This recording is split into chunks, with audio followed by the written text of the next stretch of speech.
Já, nú komið að viku bráðahjúkrunar sem verður 18. til 22. nóvember hér á Landspítalanum og í ára þá verður yfirskriftin og slagorðið okkar Þú skiptir máli, af því að bæði bráðahjúkrunarfræðingar skipta máli og sjúklingurinn sem að kemur á bráðamóttöku.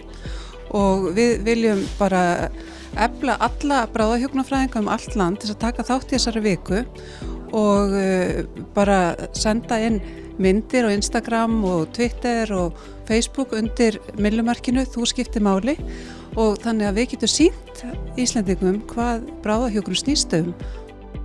Hér á Landspítalanum þá mun vika bráðahjúkrunar snúast bæði fagleg og félagsleg málefni. Við verðum með bæði fræðslu hérna á deildinni, vinnubúðir eða færnibúðir í samvinnu við fagdeild bráðahjúkrunarfræðinga.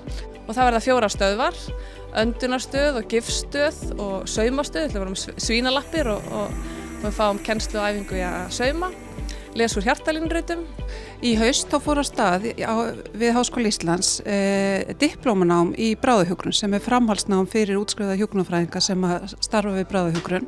Þetta 30 eininga nám sem við erum að kenna á 2 árum og þar sóttu það ótrúlegu fjöldi hjúkrunarfræðinga hvaðan af landinu.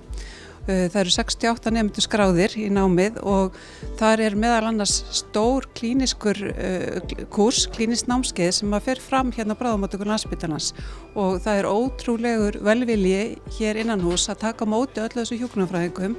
2003 ég hérna sjálf í einmitt diplómanámi í bráðahjúkrun, heillaðist algjörlega af þessari deild og hef verið hérna síðan. Við settum fram svokallan móttöku hjúkrunarfræðing fram á biðstofu þegar hjartagáttin lokaði. Þá vissum við það myndi fjölga sjúklingum sem koma á bráðamóttökuna sem eru með svona lífshótandi kannski vandamál frá hjarta. Þú bara hittir hjúkrunarfræðing á biðstofinni sem metur þig strax og fer bara með þig beint inn á deild.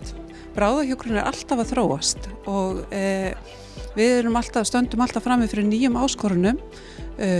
Það eru aukin ferðalög, þjóðin að eldast, sjúklingarnir sem koma inn ekki bara með eitt vandamál, heldur fjölmörg og þess vegna alltaf flóknari hjúkrun að ræða og við þurfum alltaf að vera á tánum og læra eitthvað nýtt.